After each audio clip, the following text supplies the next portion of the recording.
Solidarity forever. Solidarity forever.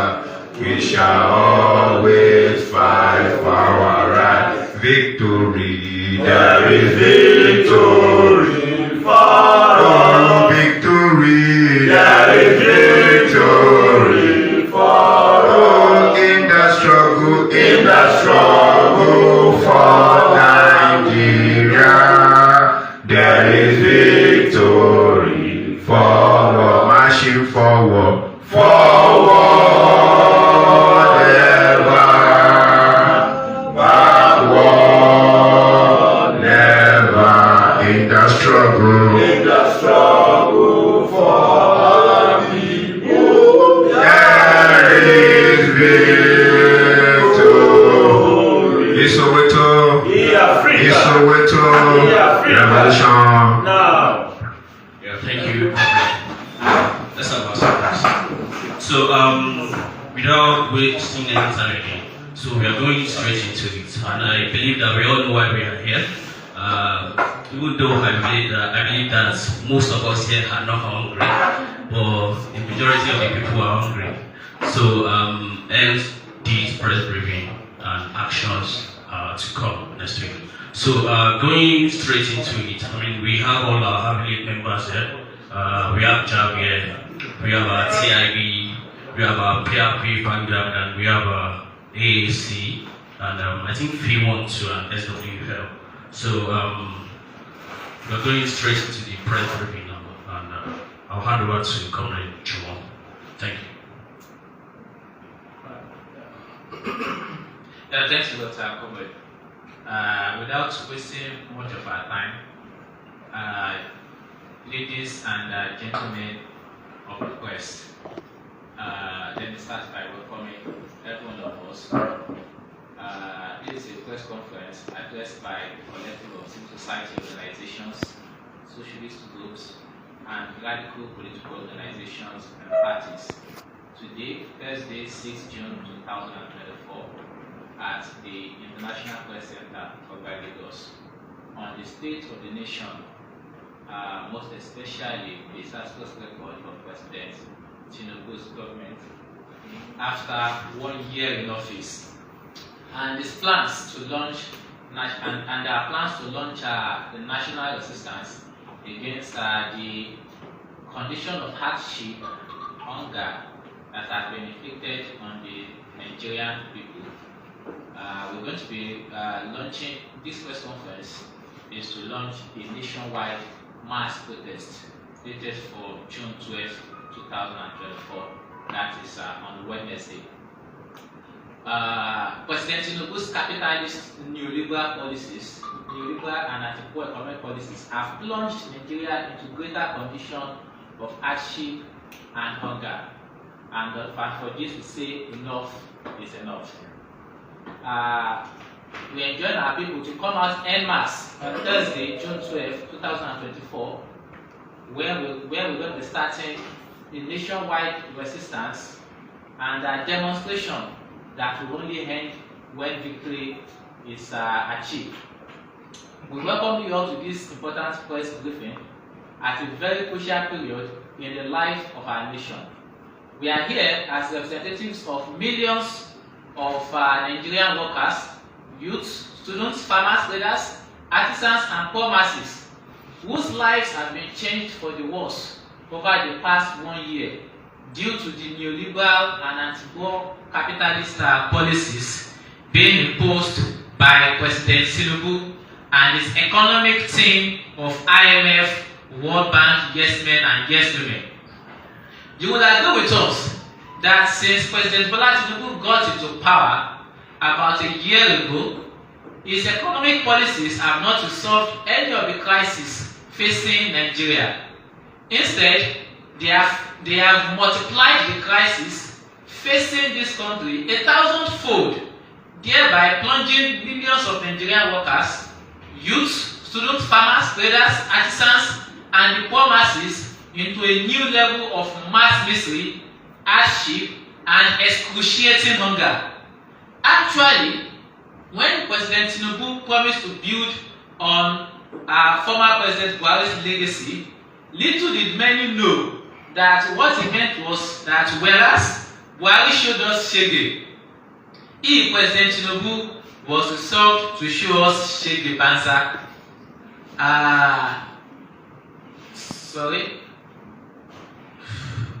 As of May last year, Nigeria's headline inflation stood at 22.4%, a result of President Buhari's dismal 8 years rule. But by May this year, headline inflation had increased exponentially and now stands at 33.7%, the highest in 3 decades. Food inflation stands at 40.5%, the highest since 1996. Consequently, according to the confession of Tinubu's economic team, in a new document issued few days ago, at least 31 million Nigerians are food insecure. Of course, we know this is an understatement. The proportion of Nigerians facing daily excruciating hunger cannot be less than 60 million. For instance, since last year, the National Bureau of Statistics (NBS) and other government agencies have found that at least 63%, that is 133 million Nigerians, face multi-dimensional poverty. Many Nigerians can hardly afford to eat more than once per day. That is if they eat at all. The prices of food, transportation, and basic amenities have soared beyond what ordinary people can afford. Since May 29 last year, thousands of workers now trek a portion of the distance it takes them to get to work and back in order to stretch their monthly income, so it can last a few weeks. This same goes for students, traders, and artisans. It is a total economic mystery we have been plunged into. Right now, many of our young men are turning to drugs and crimes, while our young women are turning to prostitution. How did we get here? Nigeria is in this mess today. Nigeria is in this mess today because of the terrible pro-market economic policies of President Tinubu, who in cahoots with the IMF and World Bank.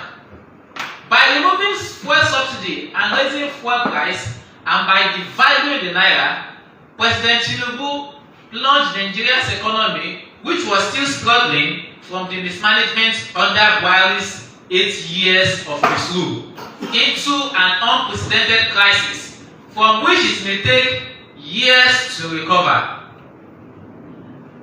As a result of these ruinous policies, inflation rose dramatically, thereby plunging workers and poor Nigerians into an unprecedented cost of living crisis. At the same time, the policies have led to several local and multidimensional and multinational industries and companies closing up, thereby leading to job losses. What this situation shows is that the neoliberal economic policies favored by President Tinubu are not working and should be discarded. For instance, just few days ago, President Tinubu's economic team released a document where they admitted that not only are subsidy payments on crude oil returned, but that now the amount that subsidy will cost Nigeria by December of this year will return twofold. It also means that all our suffering over the past 1 year has been for nothing. Sadly, instead of President Tinubu to eat the humble pie and admit his pro-market policies have failed woefully, like drunk sailors, he and his economic team have decided to double down on the very same failed policies. As we speak, his government is about to launch what we call Accelerated Stabilization and Advancement Plan, ASAP, which is meant to deepen the implementation of the same pro-market and neoliberal policies that got the economy into the mess it has found itself. At the same time, President Tinubu and other political office holders have completely inoculated themselves from the deleterious effects of their neoliberal economic policies through inflated salaries and allowances, as well as systematic looting of the commonwealth through juicy contracts and kickbacks. Instead, they have unleashed economic penury on the rest of Nigerians, especially the mass of workers, the youths, professionals, farmers, traders, artisans, and poor masses who have no safety nets to withstand the crisis. We definitely can't take this anymore. Based on the foregoing, we, the undersigned, declare Wednesday, June 12, 2024 as a day of national action against hunger and hardship. For us, June 12 is a significant day in Nigeria's calendar. It is a day that reminds us of the struggle for democracy waged by the Nigerian people. Despite all the sacrifices of our people in blood and sweat for democracy, it is sad to note that there is still no democracy in Nigeria. What we have today is civil rule, and sadly, one that has the army playing an outsized role. Today, freedom of association and expression are being systemically muzzled under President Tinubu's regime. So also is press freedom. Utilizing Cybercrime Act, the Tinubu regime is trying to turn back the hands of time by forcing journalists not to report the truth. We do hope that our media compatriots will not submit to this newfangled tyranny, as we vow on our part to do everything within our powers to aid the independence and freedom of the press, to carry out their duties without fear or favor. June 12 is also a day to remember the recent sacrifices of Nigerian youths, especially those who died during the EndSARS struggle, as well as many like Dare Williams and others who are still rotting in prisons since 2020.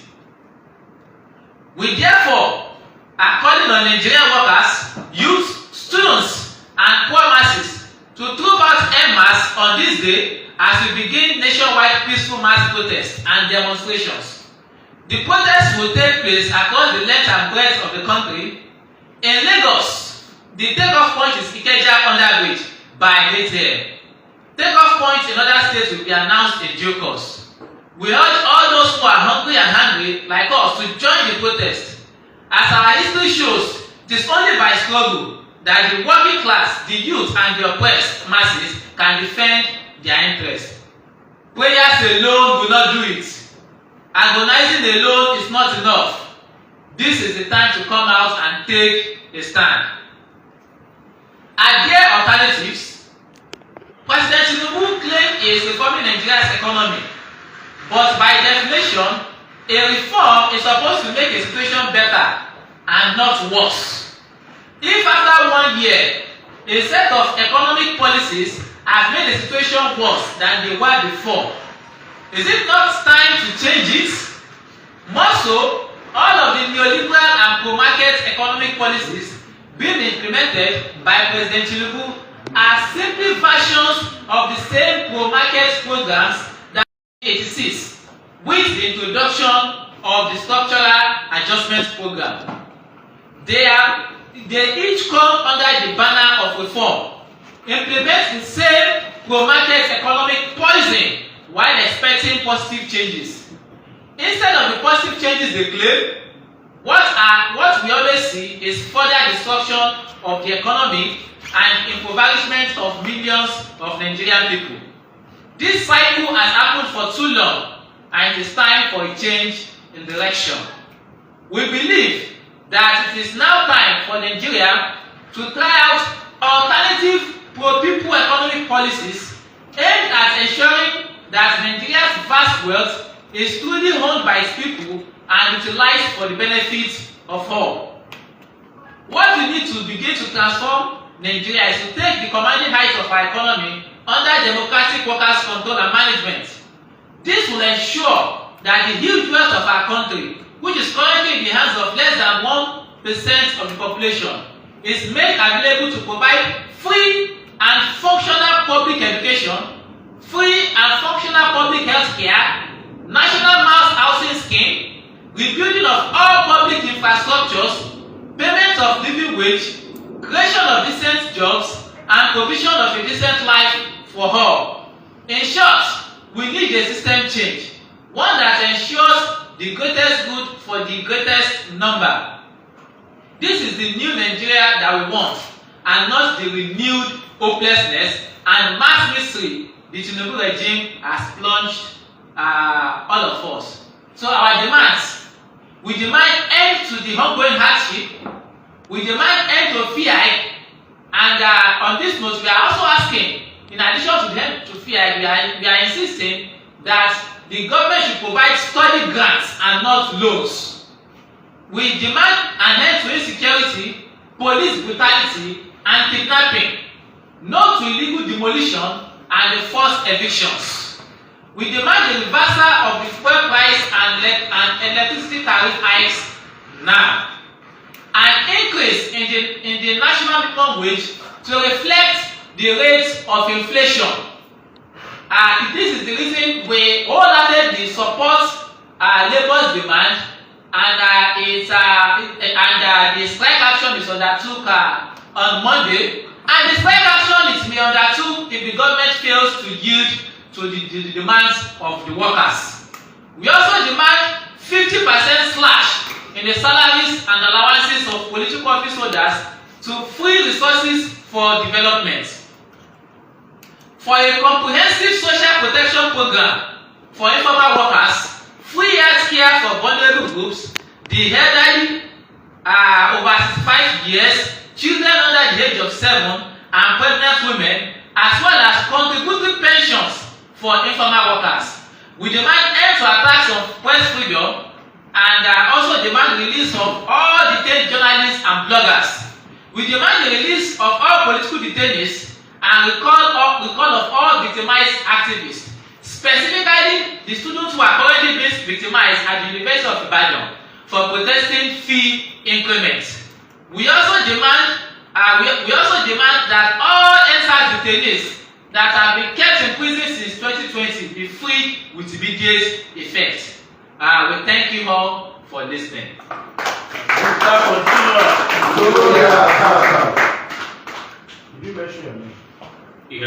Thank you very much, Comrade Jumon Sayalu of Take It Back. Please, what? Jumon Sayalu of Take It Back. Yeah, National Coordinator. Yeah, National Coordinator of Take It Back. Do we have any other? Okay, so we would like to take questions from the media. Just send you any question from our media. Any question? Okay.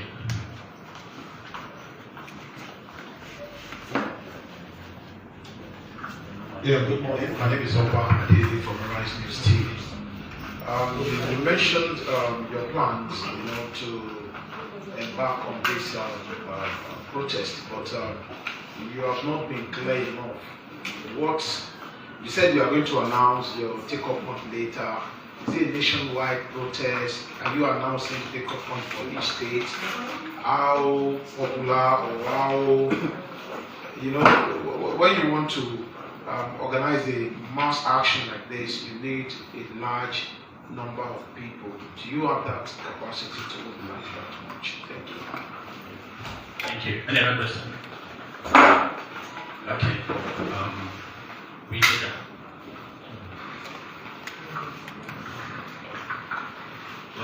Greetings, Nigerian people. Let me start by thanking our dear journalists for that question, which is basically to challenge us, to do proper preparation, and whether or not we have enough capacity and all of that. Well, what we will say is that usually for every protest that is about hunger and hardship, what activists and missionaries can only do is to speak to the conscience of the victims, who are the majority of Nigerians, and also provide for them a program of action. Once that is done, we are quite sure that those who suffer the crisis that we are talking about are going to respond to any call that has any possibility of changing their condition. If you remember, in January 2012, when the Joint Action Front and other organizations called Nigerians out in a protest, it looked as if it was going to be just a small gathering. But in due course, millions of Nigerian people and youths who realize that the call for action, it's about their lives, about their future, trooped out in millions. Something which also compelled the leadership of the NSC and TUC at that time, to mobilize for a general strike on the 9th of January. In 2020 October, we also remember the NSC struggle started. It started almost like a nation of few people. But by the time Nigerian youth realized that it was an issue that concerns their interests, they responded in their thousands. This is the same confidence that we have about the journey that we want to start on June. We are quite sure that the issues we are talking about affect the greater majority of the Nigerian people. And what is required is for us to put forward a program of action. We are sure that Nigerians will troop out en masse. And this struggle must also be seen within the larger picture of the struggle of the labor movement, something which Comrade Juma already mentioned. Don't forget that from Monday to Tuesday of this week, there was a general strike that shut down this entire country. And the strike has only been relaxed for negotiation to take place. By undertaking this action, we are also trying to use it to stimulate Nigerian workers and the labor movement to recognize that there is still a need for a greater struggle against this rate. While we support the minimum wage demand, we generally believe that without raising other issues that concern fuel price hike, that concerns the cost of food and inflation, whatever minimum wage that is won is not likely really going to resolve anything for average Nigerian workers. More so, we live in a society where millions of people are artisans, are even unemployed. So we are going to realize that at the end of the day, average workers who get a raise in their salary are not going to be any better. There's hardly any workers' family today that you don't have a salary earner with at least a minimum of 5 dependents. So if somebody is 900,000 rand before, and you now increase it to maybe 150,000, and the having of a dependent begin to make demands on him, it's not exactly going to have any relief. So that we think that there's a need to have a general list of demands, a cardinal demand that addresses the question of fuel subsidy removal. Because what the government economic team has actually proven is the fact that all of our suffering since last year was for nothing. It was 3.6 trillion last year that subsidy consumed. Now, on the base of subsidy removal, Nigeria is still going to pay 5.4 trillion. The arithmetic of that situation is completely strange to me. But it shows the rationality of the policies of this regime itself. So, what we are trying to use this struggle to actually argue for is the need for us to have demands that encompasses all of the issues that faces the Nigerian working people as a whole. That is on minimum wage, on education, on unemployment, on electricity tariff, or fuel price hike, and link that to the need for a political alternative. Because at the end of the day, we also have to ask ourselves, if we have this struggle, does it mean that the Tinubu regime is going to listen to the demands? The reality is that, and everybody in this room knows, Tinubu comes from a section of ruling elite that has already made up their mind that there's no other way for Nigeria except through this ruinous economic program. And that is why we also need to build a political alternative that we can utilize in to take political power and establish a socialist Nigeria. Thank you very much. Thank you so much. Any other question from the media? Okay.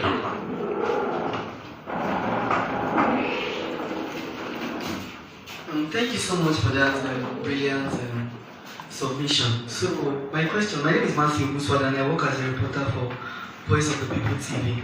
So, we know that there are lots of economic hardship in the country and people hardly eat. You know, just like you mentioned, some citizens eat 1 square meal a day. So, my question is, as a civil society organization, do you have any provisions for the vulnerable citizens of the country, either monthly, quarterly, once in 6 months, or annually? So that's my question. Thank you. Let me try to answer that. Thank you so much for that question. You can see that many of the leaders are actually smiling as we're asking that question. Well, we always say this, and we'll continue to say it, that it is not the duty of human rights organizations to provide food or shelter for the masses. It is clearly the work of the government. And as you can see, that they are providing food and shelter for their family, for their friends, SUVs and all that. Even the SUVs that they are buying, if some people live inside, they will be okay. So it is their duty, and we'll continue to demand that they do that. Do we in our private lives do these things? Definitely. But we're not going to make it to be a public debate, a public play. That, oh, civil rights, come and meet us, there's rice, there's beans, for you. No, not at all. Why do we have a government? If Bola Tinubu is tired of leading, he should resign. That's the most difficult and sad thing in this our nation. When people find it difficult to resign, like it is delay. It's not your birthright to be president of Nigeria. So if you have done it for a year and you think you cannot get it right, honorably resign. We will respect Bola Tinubu for that. But if Nigerians are hungry and tired and out of school and still haunted by police brutality and all, and it's now turned on we civil rights to be providing rights and things, that means we have lost it as a nation and we don't want to lose it. We must make demands of the government to do the right thing. But do we do it privately? Of course, we do that, but it's not for public display. Thank you. Never done a line.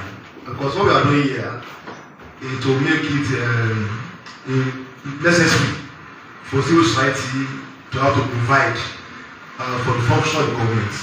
And we are saying that the people themselves can fight to make that demand. We cannot just stay in this room to make demand. That's why we want to go to the streets, starting from June 12th. But of course, the fact what we are doing on June 12th is like a resumption of protest against hunger. Because we know that people now, maybe in January or February, people themselves in different parts of the country, they want on streets to demand end to hunger, end to hardship. So what we are going to do is to resume that people themselves, not we here alone, that can force government to do that. Now all the things we have prevention here is something that will make it unnecessary for us to live authority. Because government is not doing us a favor. They are entrusted with the commonwealth of the nation, and they have to be spent for the basic needs and good of everybody. Okay, thank you. Thank you for that. Do we have any other question? Okay. I think this should be our last question. Hello. AGK winner from Daily Independent. We know the history of protest here in Nigeria, and we know that it's of the police to guard protesters. And most times we see that it's hijacked by thugs. What efforts are you making to ensure that this will not turn out a type of danger for protesters? Okay. So, yes. Thank you so very much for that. It's a very, very important, cautious question. You will know that the organizations here are veterans in protest and agitation for the welfare of the people. The JAB, Vanguard, and all organizations here are well versed in this aspect. And there is no doubt about that all necessary steps have been taken to ensure safety of everybody in the line of protest. However, it is responsibility of the security agencies to guard and make sure the protest is peaceful. Thank you very much. Yeah, thank you very much. I think, okay, do we still have another question? Okay, just go ahead.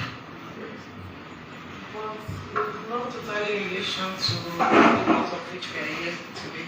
I just want the leadership of the group to speak to the allegation that. Okay, so I'm coming to that. I'm Chini Rabi as a Marine Telegraph newspaper. I just want you to speak to the allegation that some, should I say, trade unions or labor unions, they are usually hijacked, not really hijacked now. When their palms are greased, they tend to be compromised. They tend to fight for the people, but the actual truth, they're fighting for themselves. I just wanted to speak to that allegation. Thank you very much. I don't really get Yes, thank you very much. That is a blackmail. It is not correct. You see, the important point is that the people reject any policy that is not right for the sustenance of social security. You get me? That some members of the labor movement go behind to sabotage the organization. It's not relevant here, and it is not founded on any evidence, you see. However, it is very, very pertinent to note that the government in place too fight back from various angles, and especially within the press. So that is the way they blackmail the movement officials, and eventually the victory of the people will be established. Thank you. Okay, thank you very much. I think we are clear. We still have any other question? Yeah, there's no more question. Okay, I think we can now bring this to close. Thank you, everybody from our media and our partners. Thank everybody who are present today. Thank you very much. Solidarity forever. Solidarity forever.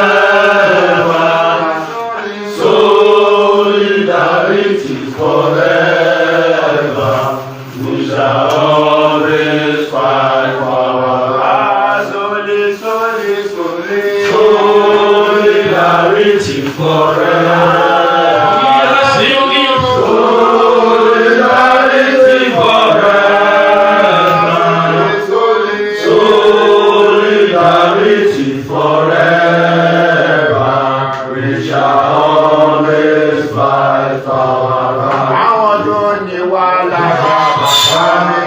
You are